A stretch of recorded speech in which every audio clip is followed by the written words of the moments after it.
Après l'audience, le temps a pris une autre consistance, plus épais, plus lent. Comme si chaque minute cherchait à vérifier que la décision rendue tenait bien en place. Nous sommes sortis du tribunal séparément. Pas par calcul, mais parce que plus rien ne nous liait dans l'instant. Mon fils marchait quelques pas devant moi, le dos légèrement voûté. Sa femme le suivait, droite, rigide, déjà occupée à recomposer une version des faits qui leur permettrait de tenir. Je n'ai pas cherché à les rattraper. Les jours qui ont suivi ont été faits de silence lourd.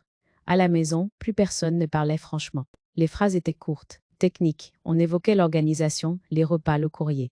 Comme si rien d'essentiel ne s'était produit, comme si le jugement n'avait été qu'un incident administratif. Mais je voyais bien que tout avait changé.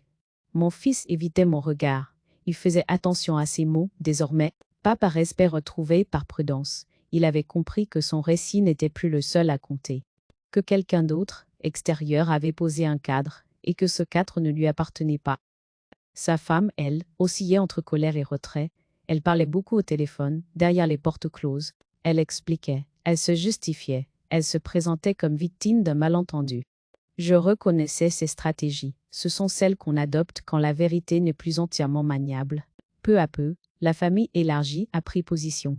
Des messages sont arrivés. Certains timides, d'autres plus tranchés. On me reprochait d'avoir été trop loin, d'avoir judiciarisé une affaire privée, comme si ce n'était pas eux qui avaient introduit le juge dans ma vie.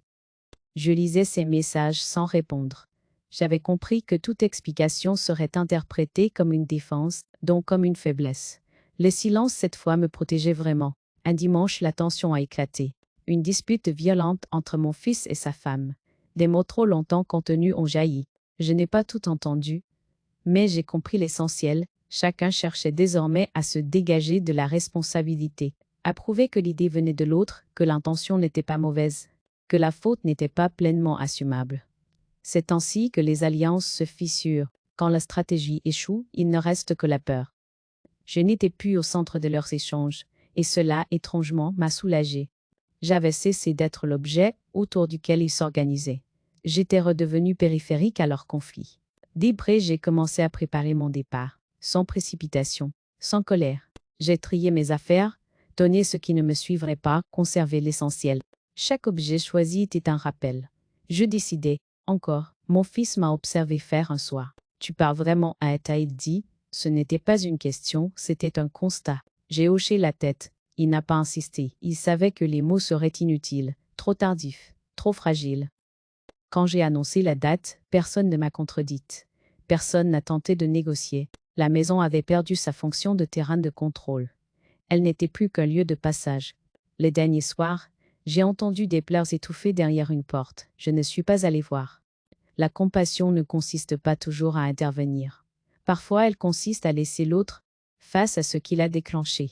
Je suis parti tôt le lendemain, une valise, mon sac, mon carnet. Rien d'autre, pas de discours, pas de scène. Sur le seuil, je me suis arrêté un instant. J'ai regardé ce lieu où j'avais été aimé, puis dépossédé, puis rétabli. J'ai compris alors que la justice ne répare pas les liens, elle les révèle. Et ce qui avait été révélé ne pouvait plus être recouvert. Je savais que ce départ marquait la fin d'un cycle, pas seulement familial. End time, je n'étais plus celle qu'on peut enfermer dans un récit fabriqué. Je étais devenue celle qui regarde les conséquences sans détour. Et cela, pour eux, était peut-être la plus grande défaite. Je me suis installée dans un endroit que personne n'avait choisi pour moi. C'était essentiel. Un petit appartement clair, au 3e étage d'un immeuble ancien, non loin de la rivière. Le matin, la lumière entrait sans demander la permission. Elle se posait sur la table, sur le carnet, sur mes mains. J'avais oublié ce que cela faisait d'habiter un lieu qui ne vous surveille pas.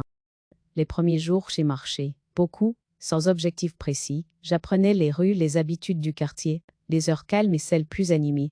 Personne ne me connaissait. Personne ne me posait de questions sur mon âge, mes capacités, mes projets. J'étais une passante parmi d'autres. Cette invisibilité choisie avait quelque chose de réparateur. J'ai acheté peu de choses, une chaise confortable, une lampe, des rideaux légers. Chaque objet était choisi pour son usage, pas pour ce qu'il racontait aux autres. Je ne cherchais plus à prouver quoi que ce soit. Je voulais simplement vivre sans justification. Le silence m'a accompagné, mais ce n'était plus le même, ce n'était pas celui qu'on impose pour vous faire taire. C'était un silence habité, peuplé de pensées claires. J'ai retrouvé mes propres phrases, celles que je n'avais jamais eu le temps d'écouter. J'ai repris des habitudes anciennes. Lire le journal le matin, écrire après le déjeuner, préparer des repas simples. Des gestes ordinaires, mais qui me rendaient à moi-même. J'avais retrouvé le rythme lent que j'avais toujours respecté pour les autres sans jamais me l'accorder.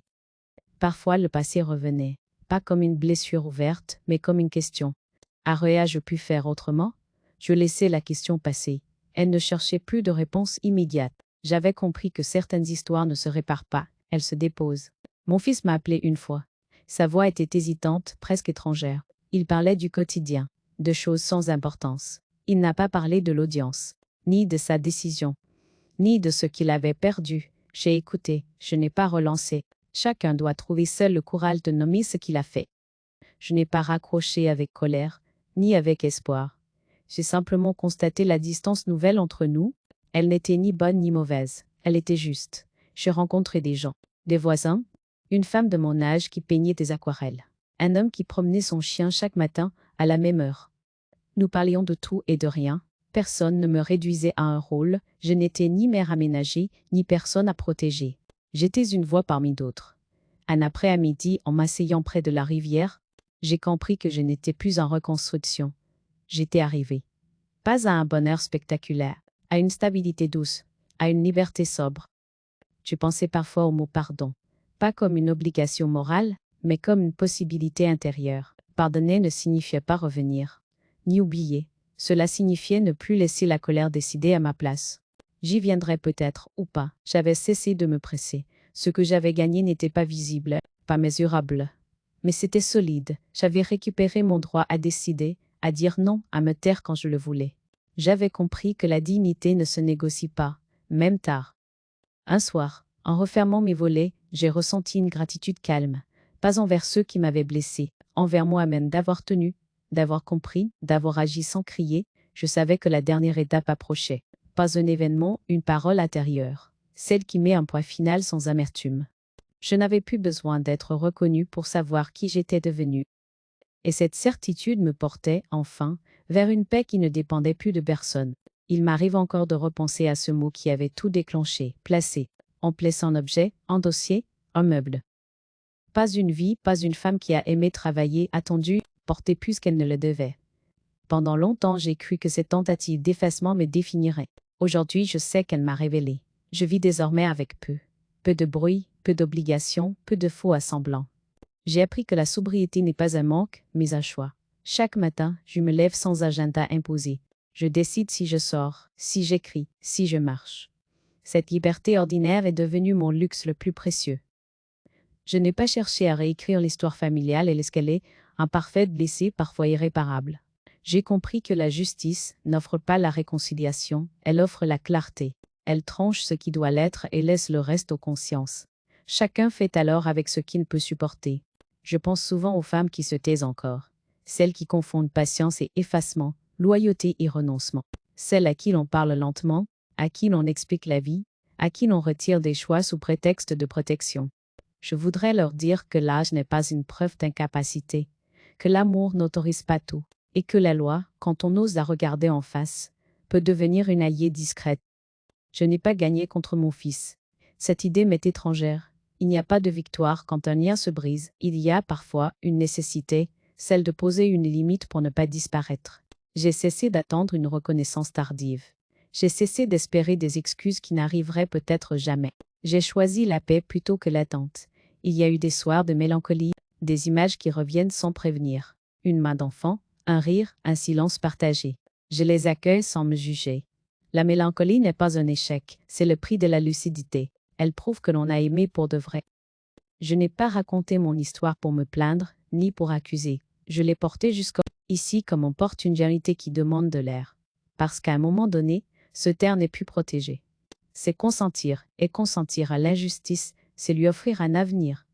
Aujourd'hui, je marche plus lentement, mais je sais où je vais, je parle moins, mais chaque mot m'appartient. Je ne cherche plus à convaincre, je n'ai plus à prouver que je suis capable, je le sais, et cela suffit. Si je devais laisser un message, un seul, à celles et ceux qui doutent encore, ce serait celui-ci. Ne laissez personne écrire votre fragilité à votre place. Demandez des preuves. Prenez des notes. Faites à vous accompagner. Et surtout, garder cette force tranquille qui naît quand on décide de ne plus se trahir. Je n'ai pas élevé la voix, je n'ai pas frappé à toutes les portes. J'ai avancé pas à pas avec des faits, des dates, des documents. J'ai laissé la justice faire son travail. Et j'ai appris que la dignité peut être silencieuse, sans être passive. Je vis désormais avec cette certitude simple. On peut être douce sans être soumise, aimante sans être effacée, âgée sans être placée. Le silence peut aussi être une forme de justice. Maman, c'est mieux pour toi. Il a dit ça doucement, trop doucement, avec cette voix qu'on utilise pour annoncer une décision déjà prise, pas pour ouvrir une discussion. Nous étions assis face à face, dans le bureau vitré du médecin. La lumière blanche, les dossiers empilés, l'odeur de désinfectant, tout semblait propre, trop propre pour ce qui allait suivre. Mon fils n'a pas prononcé le mot tout de suite. Il a tourné autour, comme on le fait quand on craint une réaction excessive. Une structure adaptée, avec du personnel, tu serais en sécurité. J'ai compris avant qu'il ne termine. Une maison de retraite. Je n'ai rien dit. J'ai regardé ses mains posées sur ses genoux. Il évitait mon regard. C'est là que j'ai senti la première fissure, pas la tristesse, la stupeur, celle qui vous traverse quand la réalité ne correspond plus du tout à ce que vous croyez solide. Tu n'es plus seul, a-t-il ajouté. On s'inquiète, tu oublies des choses, lesquelles, il n'a pas précisé. Le médecin m'a regardé puis a baissé les yeux sur son écran. Il attendait, moi aussi, j'attendais une justification. Une preuve. Quelque chose de concret. Rien n'est venu, j'ai signé un papier ce jour-là, pas pour accepter, pour demander un délai. J'ai souri comme je l'avais toujours fait. Je suis sortie droite, digne, avec cette sensation étrange d'avoir été déplacée, pas physiquement mais symboliquement. Sur le trajet du retour, mon fils parlait beaucoup, trop. Il évoquait l'organisation, les visites, le bien-être. Il parlait de moi comme on parle d'un dossier qu'on a déjà classé. Je regardais la route défiler et je me demandais à quel moment j'étais devenu un problème à résoudre. Les jours suivants, les phrases se sont multipliées. Tu as laissé le gaz allumé. Tu confonds les dates. Tu te fatigues trop. Je n'ai jamais laissé le gaz allumé. Je n'ai jamais confondu les dates importantes. Je me fatiguais, oui, mais pas comme il le disait. J'ai compris quand j'ai trouvé le dossier. Une chemise cartonnée, oubliée dans un tiroir du salon. Mon prénom écrit dessus, suivi d'un mot qui m'a glacé. Évaluation. À l'intérieur, des notes, des observations, des phrases sorties de leur contexte, semblent hésitantes, répètent certaines questions. Isolement social possible, ce n'était pas moi. C'était une version de moi, fabriquée. J'ai senti la honte monter. Pas celle d'être jugée incapable. Celle d'avoir été observée, notée, réduite sans le savoir. On m'avait regardé vivre comme on regarde un objet qu'on s'est apprête à déplacer. Le soir même, mon fils est revenu avec sa femme. Ils se sont assis face à moi, exactement comme dans le cabinet médical. On a pris rendez-vous avec l'assistante sociale. A.A.T.A.I. dit, c'est une formalité, a ajouté sa femme. Formalité, toujours ce mot. Je les ai regardés tous les deux, mon fils que j'avais porté élevé soutenu, sa femme attentive, trop attentive, le regard vif de celle qui sait déjà où elle va. Ils parlaient à tour de rôle parfaitement accordés. Je n'existais plus comme sujet. J'étais devenu un cas. Tu n'as pas besoin de t'inquiéter, a conclu mon fils. Le juge valide presque toujours ce genre de démarche. Le mot juge est resté suspendu dans l'air. C'est à cet instant précis que quelque chose s'est produit en moi. Pas une panique, pas une colère, une lucidité brutale, tranchante. J'ai compris que ce qu'il voulait, ce n'était pas m'aider. C'était me faire taire légalement, me retirer ma voix, mes décisions, mes droits, sous couvert de protection. Je me suis levée lentement. J'ai senti mon cœur battre plus fort, mais mes mains étaient calmes. Très bien, ai-je dit. Si tu veux parler de juge, alors nous irons jusqu'au bout. Ils ont cru que je parlais sous le coup de l'émotion. Ils ont cru que je céderais comme toujours. Ils ne savaient pas encore que leur mensonge allait bientôt être examiné, ligne par ligne, et qu'un autre regard impartial, froid juridique, allait enfin se poser sur ce qu'ils avaient fabriqué. Ce jour-là, sans bruit, j'ai cessé d'être une mère complace. Je suis devenue une femme qui se prépare. Avant que le mot juge ne vienne s'inviter dans ma vie comme une menace déguisée en protection, il y avait eu une existence simple, patiente, presque invisible. Une vie où l'on ne compte pas les heures, parce qu'on croit que l'amour suffit à justifier tout le reste. Je me suis mariée jeune, pas par fuite, ni par romantisme excessif, mais parce que cela semblait naturel. Mon mari travaillait beaucoup, j'ai appris tout à gérer seul, à prévoir, à combler les absences sans en faire un drame. Nous n'étions pas riches, mais nous étions stables. Cette stabilité, je l'ai bâtie avec des gestes répétés, silencieux, rarement reconnu. Quand mon fils est né, j'ai compris que ma vie allait désormais se dérouler en arrière-plan. Je n'ai jamais regretté ce choix. J'ai accompagné chaque étape. Les premiers pas, les nuits blanches, les peurs d'enfant, les silences d'adolescent, j'étais là toujours, même quand ils ne le voyaient plus. La maison où j'ai vécu tant d'années n'était pas luxueuse, mais elle était solide. Je l'ai tenue debout quand les finances vacillaient, quand la fatigue s'accumulait, quand mon mari est tombé malade. Après sa mort, j'ai continué. Parce qu'on continue toujours, surtout quand on n'a pas le luxe de s'effondrer. Mon fils a grandi, est parti, est revenu. Il a rencontré sa femme. Je me suis réjouie pour lui, sincèrement. Je me suis effacée sans qu'on me le demande, persuadée que c'était la meilleure façon d'aimer. Je n'ai jamais voulu être envahissante. Je croyais encore que la discrétion protégeait les liens. Les années ont passé ainsi sans heures par an. J'aidais quand on me le demandait. Je gardais les enfants. Je faisais les courses. Je rendais service. J'avais cette impression rassurante d'être utile. Donc, légitime. Je ne voyais pas encore que cette utilité devenait conditionnelle. Peu à peu, on a commencé à me parler autrement, plus lentement, plus fort. Comme si mon âge m'avait rendu fragile d'un coup, sans prévenir. On me répétait les choses. On décidait pour moi pour m'éviter des soucis. J'acceptais parce que je n'avais pas envie de lutter pour des détails. Je croyais encore que l'intention comptait plus que les faits. Je me souviens très bien du moment où cette illusion a commencé à se fissurer, une discussion anodine autour d'un café. Mon fils parlait de son travail, puis il a glissé, presque sans y penser, « À ton âge, on ne peut plus vivre comme avant. » Je n'ai pas relevé. J'ai souri, mais cette phrase s'est logée en moi comme un caillou dans une chaussure. On peut marcher longtemps avec, mais on finit toujours par boiter. Je pensais pourtant que tout ce que j'avais donné créait une dette morale. Pas une dette financière, une dette humaine. Je pensais que l'histoire commune protégeait contre l'abus. Je n'avais pas compris que pour certains, l'amour devient un argument de gestion. Une ressource à exploiter. Une justification pour décider à la place de l'autre. Quand je regarde cette période aujourd'hui, je ne me juge pas sévèrement. J'ai agi comme j'ai toujours agi, avec confiance, avec cette croyance tenace que la famille est un refuge, pas un terrain de manœuvre. Je ne savais pas encore que cette confiance allait être retournée contre moi, que ce passé que je pensais solide allait servir à construire un récit où je devenais fragile, confuse, incapable. Mais à ce moment-là, je vivais encore dans l'idée que la vieillesse mérite du respect, pas une mise sous tutelle déguisée. Je ne savais pas encore que ce que j'appelais ma vie d'avant allait être utilisé comme une pièce à charge, et que pour la première fois, je devrais prouver que j'étais encore pleinement moi. Les premières attentes n'ont pas eu la violence des grandes trahisons. Elles étaient discrètes, presque bienveillantes en apparence. C'est ainsi qu'elles ont réussi à passer. On ne se méfie pas d'un sourire, ni de conseils formulés avec douceur. Tout a commencé par des corrections. Tu devrais noter tes rendez-vous. Laisse, je vais m'en occuper. Tu es sûr de te souvenir de l'heure? Je répondais calmement. J'expliquais, je souriais même. Je croyais qu'il s'agissait d'attention, d'inquiétude légitime. Après tout, on vieillit. On accepte plus facilement qu'on nous aide, surtout quand cette aide vient de son propre enfant. Puis il y a eu les remarques, glissées devant d'autres. Pas méchante, disait Aon, juste factuelle. Elle a tendance à se répéter. Elle oublie parfois ce qu'on vient de lui dire. Je me suis surprise à douter, à me demander si j'avais réellement posé cette question 2 fois, si je n'avais pas effectivement confondu une date.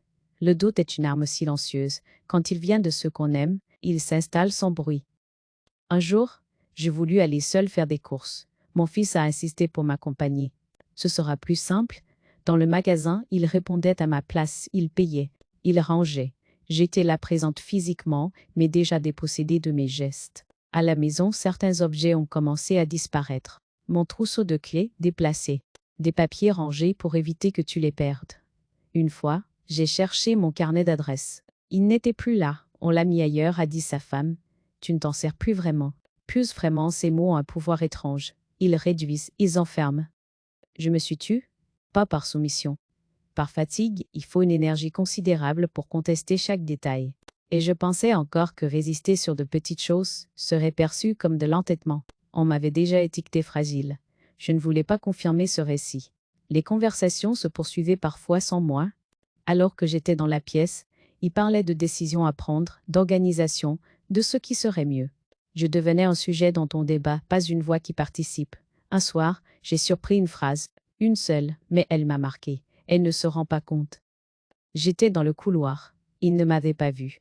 Cette phrase ne contenait ni colère ni mépris.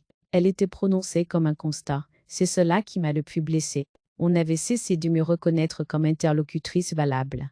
À partir de là, j'ai commencé à observer, vraiment, à noter mentalement les changements de ton, les regards échangés au-dessus de ma tête, les décisions prises sans m'en informer. Je voyais se dessiner un schéma, lentement, méthodiquement. Je me souviens d'un repas de famille. Quelqu'un a plaisanté sur les trous de mémoire. Les rires ont fusé. J'ai ri aussi, par réflexe, mais à l'intérieur quelque chose s'est refermé. On riait de moi, pas avec moi. Je ne protestais toujours pas. Je pensais protéger la paix familiale. Je croyais encore que le silence était un repas. Je n'avais pas compris qu'il était devenu une permission. Un matin, j'ai trouvé un papier sur la table. À rendre et à vous noter sans explication. Quand j'ai demandé, mon fils a répondu: c'est pour t'aider, tu verras. Je n'ai pas insisté. Mais ce jour-là, j'ai ressenti pour la première fois une peur claire, pas celle de vieillir, celle d'être racontée par d'autres contre moi. Ces humiliations n'étaient pas spectaculaires. Elles n'auraient choqué personne vu de l'extérieur. C'est justement pour cela qu'elles étaient efficaces. Elles construisaient, jour après jour, l'image d'une femme qui ne savait plus très bien où elle en était. Et pendant que je continuais à me taire pour ne pas déranger, cette image prenait racine. Je ne savais pas encore jusqu'où elle serait utilisée. Mais je sentais, confusément, que quelque chose se préparait derrière ce voile de sollicitude. Quelque chose qui ne me laisserait plus le choix. La goutte d'eau n'a pas été un cri ni une menace. Elle a pris la forme d'un papier posé là où je ne l'attendais pas. Un document banal, presque anodin, qui a pourtant déplacé toute ma vie. Je l'ai découvert un matin en rangeant le buffet du salon. Je cherchais des enveloppes, rien d'urgent.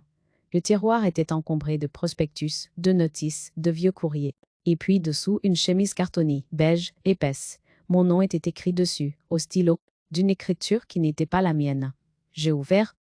Il y avait des comptes rendus, des dates, des phrases courtes froides. Observations comportementales. Épisode de confusion signalé par l'entourage. Perte d'autonomie progressive. Chaque ligne me frappait comme une marche qu'on descend sans garde à corps. Je me suis assise. J'ai relu, lentement. Une fois, deux fois, je reconnaissais certaines situations déformées, amplifiées, sorties de leur contexte. Une question posée deux fois devenait une répétition inquiétante. Une fatigue passagère se transformait en signe d'altération, et puis il y avait cette page finale. Une synthèse, piacelle à anthropovendation, orientation protection juridique à étudier. La pièce s'est mise à tourner légèrement, pas de vertige, de lucidité. Une lucidité brutale, presque physique. Ce n'était donc pas une inquiétude, ce n'était pas une maladresse, c'était un dossier, un récit construit, un chemin préparé sans moi sur moi. Quand mon fils est rentré, je n'ai pas élevé la voix, je n'ai pas pleuré. Je lui ai simplement tendu la chemise, il a pâli. Une seconde, puis il s'est repris. Tu fouilles maintenant, cette phrase m'a fait plus mal que le document lui-même. Elle renversait tout. Ce n'était plus lui qui expliquait, c'était moi qui devenais fautive. Tu comptais m'en parler quand? Et ai-je demandé? Il a hésité. Sa femme est arrivée derrière lui, attirée par le silence. C'est pour ton bien, a hâté à elle, dit aussitôt. Tu dramatises. Je les regardais parler l'un après l'autre, parfaitement accordés. Les mots coulaient avec aisance. Sécurité, responsabilité, anticipation. Ils avaient réponse à tout, sauf à l'essentiel. Qui a écrit ça?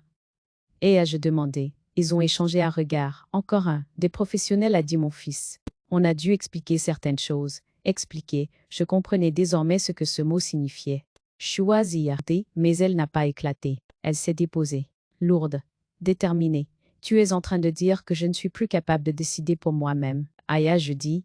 Il n'a pas répondu tout de suite. Ce silence là était une réponse. À cet instant précis, j'ai compris qu'il ne s'agissait plus seulement de m'installer ailleurs.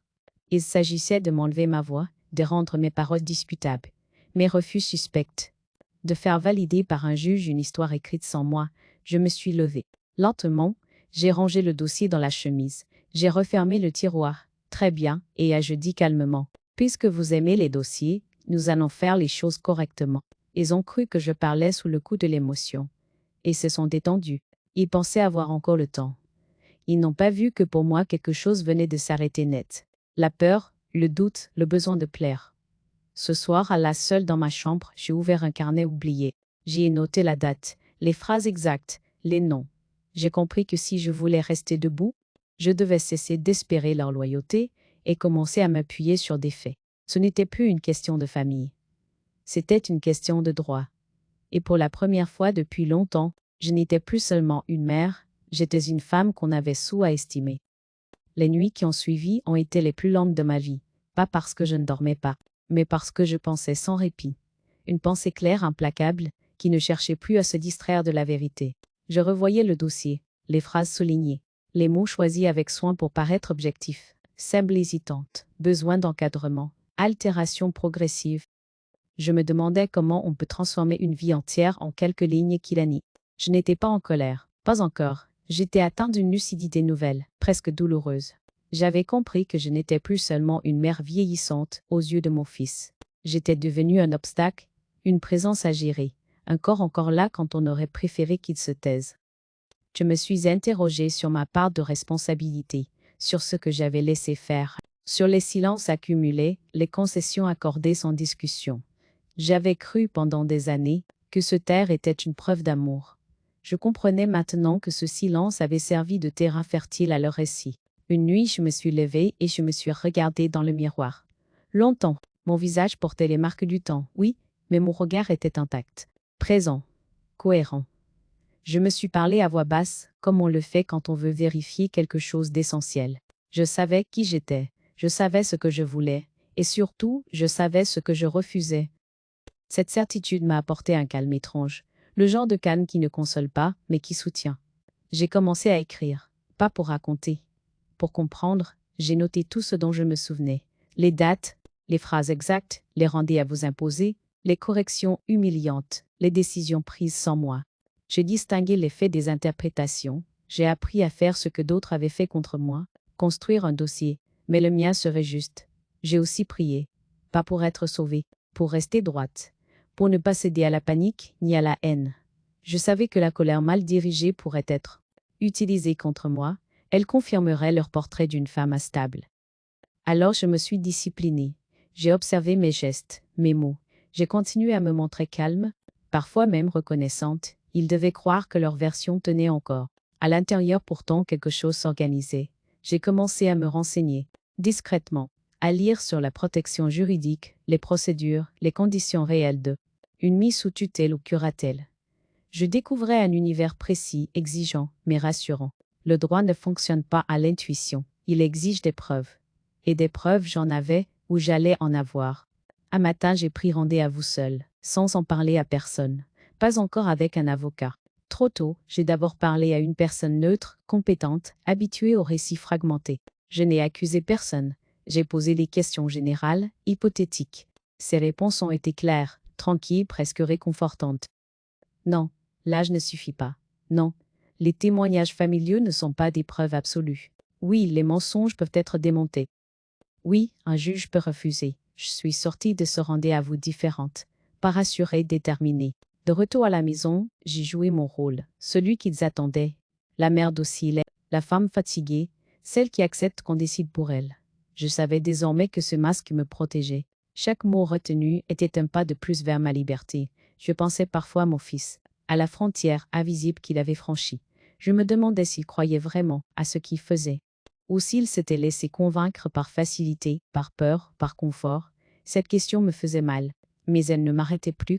Ce que je préparais n'était pas une vengeance, c'était une restauration de ma parole, de mon droit d'exister sans être évalué. Quand j'ai refermé mon carnet ce soir-là, j'ai su que je ne reculerais plus. Le chemin a été tracé, lent, silencieux, mais irréversible. Ils pensaient que j'étais seule. Ils allaient découvrir que j'étais simplement en train de me rassembler. À partir de ce jour-là, chaque démarche a trouvé sa place, comme si une architecture invisible s'était mise en ordre. Je n'agissais pas dans la précipitation. Je suivais une ligne, droite, patiente, exacte. Le premier rendez-vous a été avec un avocat. Pas celui qu'on m'aurait recommandé par la famille, évidemment. J'ai choisi un cabinet discret, à distance, sur la base d'un avis lu attentivement. Le bureau était sobre, presque austère. Cela m'a rassurée. J'avais besoin de neutralité, pas de compassion. Je n'ai pas raconté mon histoire d'un bloc. J'ai exposé des faits, des documents, le dossier trouvé, les propos tenus, les rendez-vous imposés. L'avocat m'a écouté sans m'interrompre, notant parfois un mot, levant parfois les yeux pour vérifier une date. Nous allons remettre les choses dans l'ordre. Il dit enfin, mais sans bruit. Cette phrase m'a soulagé plus que je ne l'aurais cru. Sans bruit, c'était exactement ce que je voulais. Il m'a expliqué la procédure, les évaluations contradictoires, le droit d'être entendu, le poids réel des témoignages familiaux lorsqu'ils sont contredits par des éléments objectifs. Le juge ne tranche pas sur des impressions mais sur des preuves, et les preuves, je pouvais les produire. J'ai ensuite pris rendez-vous avec mon médecin traitant, celui qui me connaissait depuis des années. Pas celui qu'on m'avait présenté récemment, je lui ai parlé calmement de mon sommeil, de mes capacités, de ce qui se passait à la maison. Il a écouté, vraiment. Il a pris le temps, son regard n'était pas inquiet, il était attentif. Vous êtes lucide, il dit, et vous l'êtes depuis toujours. Il a rédigé un certificat. Clair, précis, sans pathos. Un document simple mais solide. J'ai senti une pierre se poser à la bonne place. J'ai continué. J'ai demandé mes relevés. J'ai rassemblé mes papiers. J'ai noté les incohérences, les contradictions entre ce qui était écrit dans le dossier et la réalité de mes journées. Chaque élément était classé, daté, vérifié. Je ne sais rien au hasard. À la maison, je continuais à jouer le rôle qu'on m'avait assigné. Je demandais de l'aide pour des choses simples. J'acceptais les remarques sans répondre. Je laissais croire que leur récit avançait sans résistance. Je savais que toute confrontation prématurée se retournerait contre moi. Ils confondaient mon calme avec une résignation. Je préparais aussi mon propre avenir, en parallèle. J'ai visité un petit appartement, rien à voir avec une institution. Un lieu choisi, lumineux, accessible. J'ai signé une promesse, un acte simple mais fondateur. Personne n'en a été informé. Je voulais prouver une chose surtout, que je savais décider, choisir, anticiper. La meilleure réponse aux soupçons d'incapacité, c'est la cohérence. Les semaines passaient, les démarches avançaient. Mon avocat me tenait informé, toujours brièvement, toujours avec cette retenue qui protège.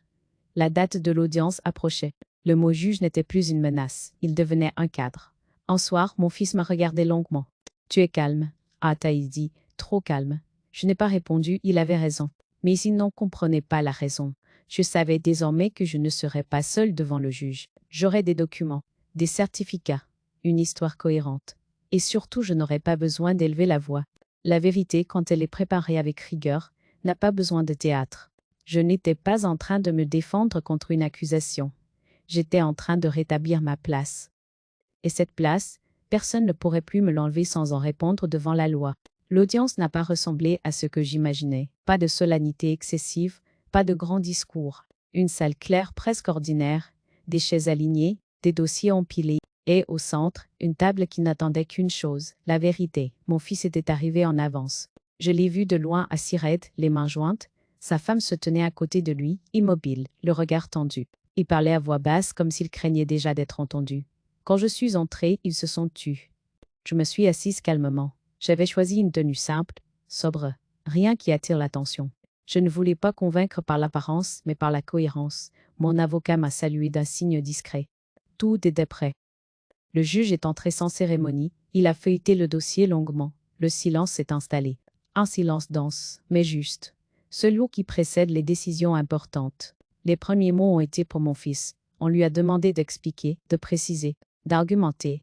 Il a parlé d'inquiétude, de fatigue, de protection. Il a évoqué des oublis, des confusions, des risques supposés. Sa voix tremblait légèrement. Pas d'émotion, d'incertitude. Puis le juge a posé des questions précises, factuelles, des dates, des preuves, des sources. Les réponses ont commencé à s'effilocher. Sa femme est intervenue trop vite, trop fermement. Elle a parlé à sa place, a corrigé, a insisté. Le juge l'a arrêté d'un geste. « Madame, je vous poserai la question si nécessaire. » J'ai vu son visage se crisper. Pour la première fois, elle n'était plus en terrain conquis. Quand ce fut mon tour, je n'ai pas plaidé, je n'ai pas raconté ma douleur. J'ai répondu, calmement, j'ai décrit mon quotidien, mes démarches, mes choix.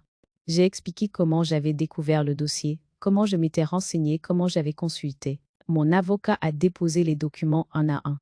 Le certificat médical, les attestations, les relevés, les preuves de décision prises seules de façon cohérente. Le juge a lu, prise des notes, relevé la tête, puis il a posé la question qui a tout fait basculer. « Madame, avez-vous demandé à votre mère si elle souhaitait être placée ?» Le silence qui a suivi a été brutal. Mon fils a ouvert la bouche, l'a refermée. Il a baissé les yeux. Non, il finit par dire. Cette réponse si simple a fait s'écrouler tout le reste. Le juge a repris. Doucement mais fermement, il a pointé les contradictions, des exagérations, les omissions. Il a souligné l'absence de preuves objectives justifiant une mesure aussi lourde. Je regardais la scène avec une distance étrange, comme si elle ne me concernait plus directement, comme si j'avais déjà repris ma place avant même la décision. Puis les mots sont tombés. Les demandes de placement ont été rejetées, les signalements infondés écartés, les éléments mensongers versés au dossier placé sous scellé. Sous scellé. Ce mot a résonné longtemps en moi. Il ne signifiait pas seulement la fin d'une procédure, il signifiait que leur récit, celui qui m'avait enfermé sans bruit, était désormais reconnu pour ce qu'il était, une construction abusive. Je n'ai pas souri, je n'ai pas pleuré, j'ai simplement respiré. Mon fils n'a pas levé les yeux, sa femme fixait le lit figé, comme si on venait de lui retirer un masque. À la sortie, personne ne m'a parlé. Je n'attendais rien, tout avait été dit sans cri, sans scène, par la loi, par les faits. Je savais que cette confrontation ne réparait pas tout, mais elle avait remis les choses à leur place. Je n'étais plus une femme complace. J'étais une femme que la justice avait reconnue, et cela, il ne pourrait plus jamais l'effacer.